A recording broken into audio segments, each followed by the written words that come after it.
got to be up. Yeah. Oh man, it cuts it off too, huh? Yep. Skeleton doesn't, but this one it does. Cool. Ready to go. Yep. Oh my god, what am I doing on a big bike like this? So, I have no idea what I'm doing today. Losing my mind, probably. Ooh.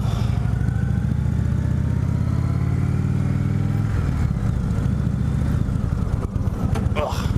Good lord, this thing's a tank. Good lord, man. Holy shit. Ooh. So I am on an Indian Roadmaster right now. First big touring bike I've ever been on. Pretty smooth. Big as hell and the wind is blowing and I don't feel a thing. This thing is a behemoth, but good lord, I feel like I'm riding a couch. We got the new infotainment system on the Indian. Damn, it actually kind of handles. Do I have a gear indicator? There's no way this is third gear. God, the suspension on this is just unbelievable. The seat is so comfortable, which, you know, you should be coming to expect from a touring bike. It actually handles though, that's the craziest thing. Like, quick, minute adjustments. It's still slow because it's a cruiser, but damn, this is a pleasant surprise. Engine braking is kind of low, not a whole lot, at least not in this gear. Oh, I kill switched myself. Something about these Indians, man. So crazy easy to freaking kill switch yourself. And we are turning. Wonder why I have this little light on. Like a warning light. Hopefully I don't find out. Shifting in this thing feels pretty smooth. Everything about it is smooth pretty much. Pulls pretty hard. Not sure how many speeds are in it. I guess I can find that out. 5th gear, and we have 6th gear. So I'm assuming it's not a 7th gear. But very smooth transitions. Kind of really doesn't matter what road speed you're at. Good lord, I hope you guys don't hear all that wind. Jesus Christ. You know what? I'm a touring novice. And that means that all this wind is most likely just wind buffeting off my helmet. How did I not think of that? Yeah, I don't really feel a whole lot on my chest. It's a lot of good deflection here. I feel it right on my forehead where it's coming over this windscreen. It's pretty nice. Definitely good for a long ride at, highway speeds. But, I can't lie, I was pretty intimidated by the, oh, look at that. I was pretty intimidated by the size of this thing just because I've never ridden something like this before, but this thing is pretty smooth. Not hard to handle once you get up to speed. Not hard to handle at low speeds really either, just something you gotta get used to. But look at this infotainment. Switch takes me to info and map info, radio, compass and more nav, more radio, and we're turning.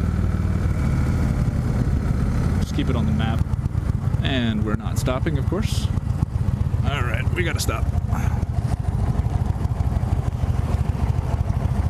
I don't want to get the group split up again. And let's go. Yeah, you can see me stumbling there a little bit. I'm not used to wrenching this weight over.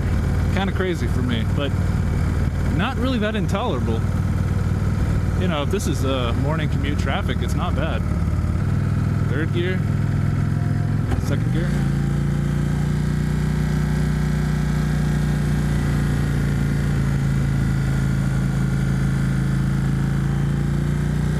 I'll stop bringing you out now. Sounds great though.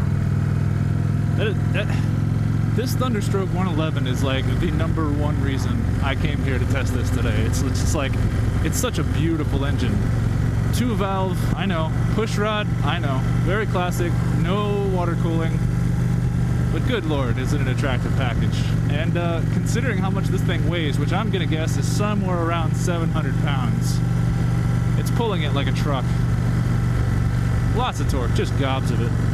I want to say that this windshield is adjustable. Like it comes up, but I'm not seeing how to do that right on the road right now, so I'm not going to focus too hard on it. But look at that. Transitions are nice and still feel like I'm riding a couch. Except one that's a lot more aerodynamic. Note about the seat.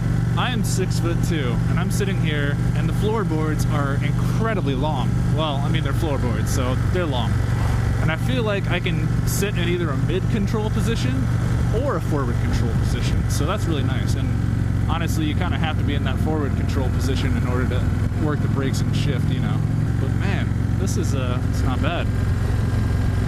If you got the money for this and you're into the Indian stuff, man, it's hard to go wrong with something like this. I mean, I was telling my girlfriend about this earlier, but I like how they went with the Taco Bell approach and just kind of made one engine and sort of one-ish frame with slight modifications between them all, and yeah, it's they made a whole menu out of it. That's an RCR throwback to any of you guys that are in the know. But look at this, handle's very nice. The seat just feels, I can't say enough about the comfort of the seat. I mean, maybe it's just me being, like I said, a touring novice. But, yeah, man, it feels like I'm just sitting on a cloud. Not bad at all. This is the biggest bike in the line, you know, the Roadmaster line.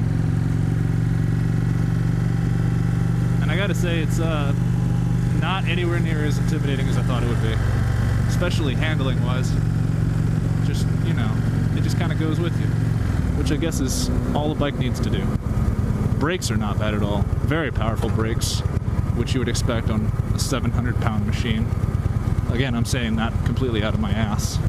Now, if you're trying to get into this motor, the Thunderstroke 111 that is, if you're trying to get into one of these bikes, I don't suggest it if you're the type that likes to wring out the throttle a whole lot, because if you can see... oh, see, I couldn't tell. I can see a red line here on the gauge, but it's hard to see from the actual driver perspective. I thought I was redlining it for a second, but I'm going to actually guess that's where this is, so you can probably ring it up to 5 and it won't be an issue, but the power is really down low in this, so bear that in mind. If you're looking at other touring options, I've seen that the Moto Guzzi MGX21 Flying Fortress likes to spin out a little bit. It's a little bit smaller of an engine too, so... Oh man, but I'm 6'2", and I actually can't even flat foot this. I'm on my tippy toes. And that could just be a statement about the seat. It's a really attractive package though, for a long ride. So this was just a quick little ride. I'm not sure that there's much else I can say about this without having taken it on a long ride myself, which decidedly I probably will not be because we are headed back to the dealership already. But man, I know you guys would prefer to see a non-demo days ride, but I couldn't resist the urge to come out here and test one of these myself. Very attractive package, very comfortable, very maneuverable. Like a plus-size model, it wears its weight very well. Especially with that beautiful engine sitting right there. So yeah guys, I'm taking this back to the dealership. Thanks for watching this. I'll probably have something up on the Springfield a little bit later. We'll see how that goes. Later.